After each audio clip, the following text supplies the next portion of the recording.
Welcome back to my channel friendship with physics में। इससे पहले वाले लेक्चर में हमने पढ़ा था कि फंडामेंटल क्वांटिटीज़ क्या होती है। तो फंडामेंटल क्वांटिटीज़ के बाद हम बात करते हैं किसकी, सप्लीमेंट्री क्वांटिटीज़ की। सप्लीमेंट्री क्वांटिटी अगर हम समझे कि सप्लीमेंट्री क्वांटिटी क्या होती है, तो सप्लीमेंट्री क्वांटिटी ऐसी क्वांटिटी होती है जो कि डायमेंशन लेस होती है। और इसका यूज हम किस लिए करते हैं, इसका यूज हम एंगल फाइंड करने के लिए करते हैं, और बेसिकली किसके लिए, प्लेन एंगल के लिए और सॉलिड एंगल के लिए। तो यहाँ पर अगर देखा जाए तो सप्लीमेंट्री क्वांटिटीज़ क्या होती है, तो पहले उसका डेफिनेशन सुनते हैं। तो डेफिनेशन में बोला कि सप्लीमेंट्री क्वांटिटीज़ ऐसी supplementary quantities are dimensionless quantity used to measure angle, specially कौन सा, प्लेन और सॉलिड एंगल। मतलब ये जो सप्लीमेंट्री क्वांटिटीज होती है वो ऐसी क्वांटिटी होती है जिसको हम लोग किसके लिए यूज करते हैं, मेजर किस एंगल मेजर करने के लिए, वो भी किसके लिए, प्लेन एंगल के लिए और सॉलिड एंगल के लिए। वो दो कौन से होते हैं, एक आपका होता है प्लेन एंगल, दूसरा मैंने बताया अभी सॉलिड एंगल। अब प्लेन एंगल का एसआई यूनिट देखा जाए तो रेडियन होता है, और सॉलिड एंगल का जो एसआई यूनिट होता है वो स्टेरेडियन होता है। इसका सिंबल जो होता है आरएडी लिखते हैं, और स्टेरेडियन का लिखते हैं एसआर लिखते हैं। तो आइए आप जानेंगे कि हम लोग की ये जो प्लेन एंगल होता है वो क्या होता है, और जो सॉलिड एंगल होता है वो क्या होता है। तो अगर हम प्लेन एंगल की बात करते हैं तो समझिए, जैसे मान लीजिए कि हमने एक यहाँ पे एक सर्कल ड्रॉ कर दिया है। इस सर्कल ड्रॉ पे ये सेंटर है, तो इस सेंटर से जो ये आर्क होगा हमारा ना, वो कितना एंगल सबटेंड कर रहा है, ये वाला चीज। तो यही जो एंगल होता है इसी को बोलते हैं हम लोग क्या, प्लेन एंगल। मतलब ये जो आर्क होगा, ये आर्क कितना एंगल सबटेंड कर रहा है इस सेंटर से, तो वो एंगल हमने मान लिया थीटा है, और इस आर्क के मान लो कितना है, ये ds है, और इसका रेडियस कितना है, r होता है। तो इसका मतलब क्या होता है कि हम लिखते हैं, अगर एंगल इक्वल टू क्या होता है आपका r का पान, मान लीजिए कि अगर छोटा एंगल की बात कर लो तो d थीटा ले लो, तो angle equal to d theta equal to ds upon में क्या हो जाएगा हमारा r।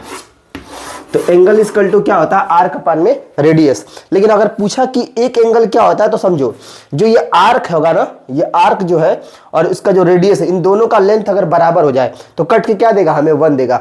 तो 1 एंगल की अगर हम बात करते हैं तो क्या लिख सकते हैं उसको, कि plane angle is subtended at the centre of a circle by an arc equal to the length of radius. मतलब हम बात करें, 1 प्लेन एंगल ऐसे लगा सकते हो कि 1 plane angle is a subtended at the centre of a circle by an arc.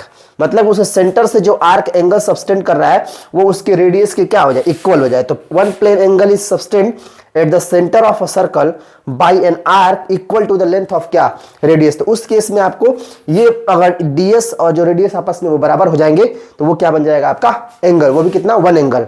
और ये समझ ही गए ये जो आर्क हमारा है वो कितना एंगल सबटेंड कर रहा होगा, और उस केस में जो हमारा रेडियस होगा वो ds के अगर बराबर होगा तो वो मिलेगा हमें कितना, 1 प्लेन एंगल। तो इस तरह से ये हो गया आपका क्या, प्लेन एंगल।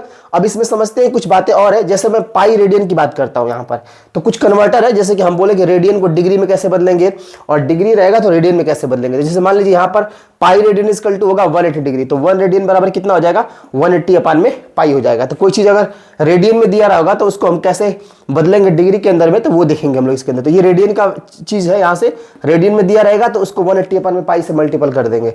अगर कोई चीज डिग्री में निकालना होगा तो उसी को पलट दो, पाई अपान में क्या कर दो, 180 से डिग्री से मल्टीपल कर दो। जैसे मान लो यहाँ पे 2 पाई दिया हुआ है, अब 2 पाई को हमने लिखा है कन्वर्ट रेडियन टू क्या, डिग्री। तो 2 पाई को हमें बदलना है किस में, डिग्री में। तो क्या करोगे, 2 पाई और डिग्री में बदलने के लिए क्या है, यहाँ से 180 अपान में क्या, पाई। तो पाई से पाई कट गया, ये कितना आ गया, 360 डिग्री। उसी तरह 4 पाई लिखा हुआ है, तो 4 पाई इंटू 180 अपान में क्या कर दो, पाई। पाई से पाई कट गया, कितना आ गया, 720 डिग्री आ गया। अब देखो नेक्स्ट, कन्वर्ट बोला डिग्री टू रेडियन। अब डिग्री से रेडियन में कैसे बदलेंगे, तो पहले 30 डिग्री दिया हुआ है, तो यहाँ पे देखो क्या कर दोगे, 1 डिग्री की जगह पर रख दोगे कितना है, वह पाई अपान में क्या कर दोगे, 180।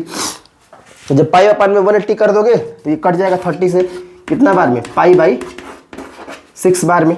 और 60 डिग्री है तो 60 डिग्री गुणे कितना हो जाएगा, पाई अपान में 180, इससे कटा दो तो पाई अपान में कितना आ जाएगा, ये अपना 3 आ जाएगा। ठीक, 0 से 0 कटा, 3 से 3 6 18 हो गया, 6 से 6 18 हो गया, तो पाई बाई कितना हो गया, 3 हो गया। तो इस तरह से हम क्या कर सकते हैं, प्लेन एंगल को समझ गए। प्लेन एंगल क्या होता है, प्लेन एंगल होता है एंगल इक्वल टू आर्क अपान में रेडियस। और कभी भी जब 1 प्लेन एंगल की बात करोगे तो वो क्या होगा, जब आपका आर्क और रेडियस आपस में बराबर हो जाए। रेडियन से कन्वर्ट करना है हमें किस में, डिग्री में, तो 180 अपान में पाई से मल्टीपल करोगे, और जब कन्वर्ट करना होगा डिग्री को रेडियन में तब उसके बाद पाई अपान में क्या करोगे, 180 से मल्टीपल कर दोगे। ठीक है, देख लो यार, ठीक है, थैंक यू।